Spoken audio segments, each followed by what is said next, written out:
The Cyber Initiative set out to build a field that did not exist to handle some of society's most difficult emerging problems in technology.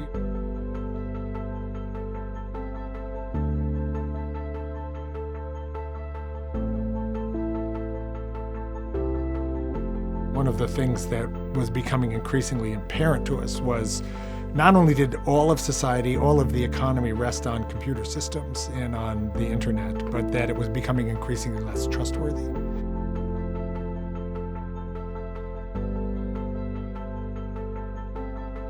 We started with 5 years at $4 million a year in order to address the problem, and it really quickly became apparent that there was a lot to do. We realized that we could make real progress, but we needed a little more time, so we asked the board to do another 5-year term with a promise that we would sunset it at the end of 10 years.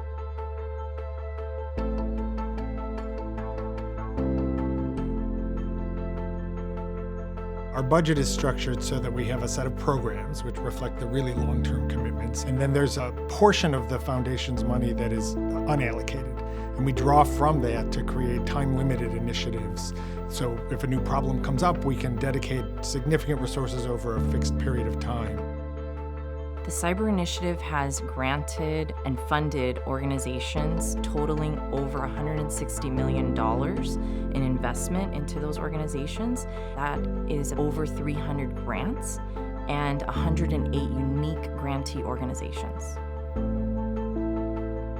It was in the wake of Edward Snowden's revelations about very invasive U.S. surveillance capabilities, and that was very much linked to, is our information secure? Is our data secure? What are the safeguards to make sure that a government or somebody much worse than a government can't access it? The 3 pillars of the Cyber Initiative strategy are, 1, building expert organizations that are really think tanks that policymakers and corporate leaders and others can turn to when they need solutions to hard problems. The second is building a more robust and diverse talent pipeline to educate the future workforce and expert cadre. And third is building translation infrastructure, or really better ways to talk about these issues and make them understandable so that folks don't feel scared of them.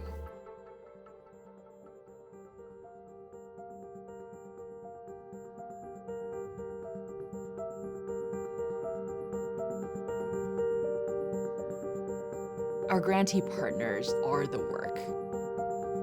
The conversations that our grantee partners have and the research that they produce, the collaborations that they initiate, make up the ecosystem. Without them, there would be no field. I have relationships with talented people in, dozens of organizations working on cyber policy now that I wouldn't have had but for the Hewlett funding.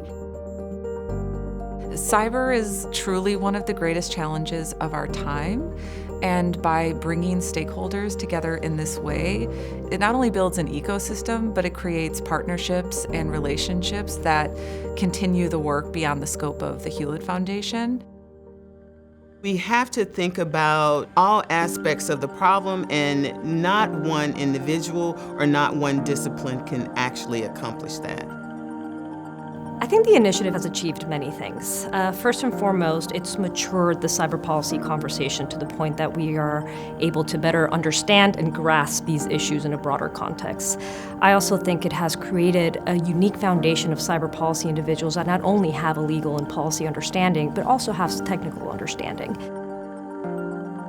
Over the last 10 years, you've really seen a coming together, a collaboration of people in academia, people in research, people in industry, investors, innovators. So the cyber policy field, even though it's young now and evolving now, it's going to continue to dramatically evolve and change over time.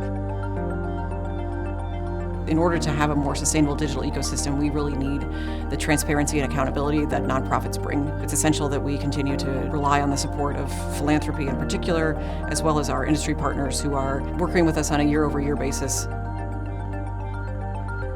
Hewlett's exit from the scene creates a real lacuna that other funders need to step up into. What Hewlett was able to do shows what funding impact philanthropy looks like when you really do it in a committed and smart way.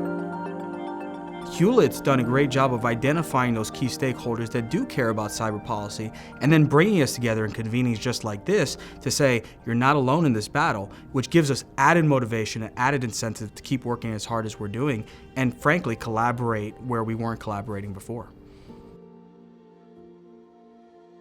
It's crucial that we keep funding independent voices that can consult policymakers without any agenda. And then, of course, it's up to the policymakers to decide what advice they take. But at least there is impartial advice.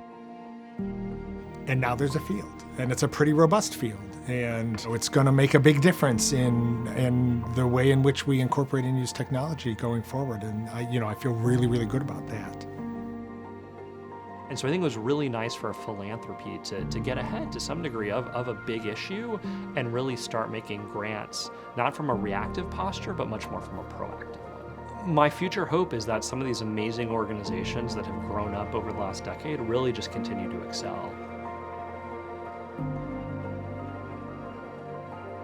We are really confident that because of the cultivation and the groundwork and the support that we've provided in the past 10 years, this ecosystem is in a really good place, in a diverse, strong place to be able to flourish and bloom on its own for the decades to come. And so that is the dream, and that is my hope.